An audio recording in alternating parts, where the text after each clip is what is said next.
and welcome to your new summer job at the new and improved Freddy Fazbear's Pizza. I'm here to talk you through some of the things you can expect to see during your first week here and to help you get started down this new and exciting career path. Now, I want you to forget anything you may have heard about the old location, some people still have a somewhat negative impression of the company. That old restaurant was kind of left to rot for quite a while, but I want to reassure you, Fazbear Entertainment is committed to family fun and above all, safety. They've spent a small fortune on these new animatronics. Facial recognition, advanced mobility, they even let them walk around during the day. Isn't that neat? But most importantly, they're all tied into some kind of criminal database so they can detect a predator a mile away. Heck, we should be paying them to guard you. Now that being said, no new system is without its kinks. You're only the second guard to work at that location. The first guy finished his week but complained about conditions. We switched him over to the day shift. So, hey, lucky you, right? Mainly he expressed concern that certain characters seemed to move around at night and even attempted to get into his office. Now, from what we know, that should be impossible. That restaurant should be the safest place on Earth. So while our engineers don't really have an explanation for this, the working theory is that the robots were never given a proper night mode. So when it gets quiet, they think they're in the wrong room. So then they go try to find where the people are, and in this case, that's your office. So our temporary solution is this. There's a music box over by the prize counter, and it's rigged to be wound up remotely. So just every once in a while, switch over to the prize counter video feed and wind it up for a few seconds. It doesn't seem to affect all of the animatronics, but it does affect one of them. And as for the rest of them, we have an even easier solution. You see, there may be a minor glitch in the system, something about robots seeing you as an endoskeleton without its costume on and wanting to stuff you into a suit. So hey, we've given you an empty Freddy Fazbear head. Problem solved. You can put it on any time and leave it on for as long as you want. Eventually anything that wandered in will wander back out. Something else worth mentioning is kind of the quartz modern design of the building. You may have noticed there are no doors for you to close. But hey, you have a light, and even though your flashlight can run out of power, the building cannot. So don't worry about the place going dark. Well, I think that's it. You should be golden. Check the lights, put on the Freddy head if you need to. Keep the music box wound up. Piece of cake. Have a good night, and I'll talk to you tomorrow.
By now, I'm sure you've noticed the older models sitting in the back room.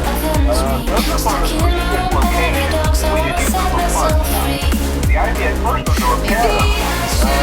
They even started retrofitting them with some of the newer technology. They were just so ugly, you know? So the company decided to go in a whole new direction and make them super kid-friendly. Those older ones used to be able to walk around. But if they do, the whole Freddy head trick should work on them too. So, whatever. I love those old characters. Did you see Foxy the Pirate? Oh wait, Foxy. Oh yeah, Foxy. Hey listen, that one was always a bit twitchy.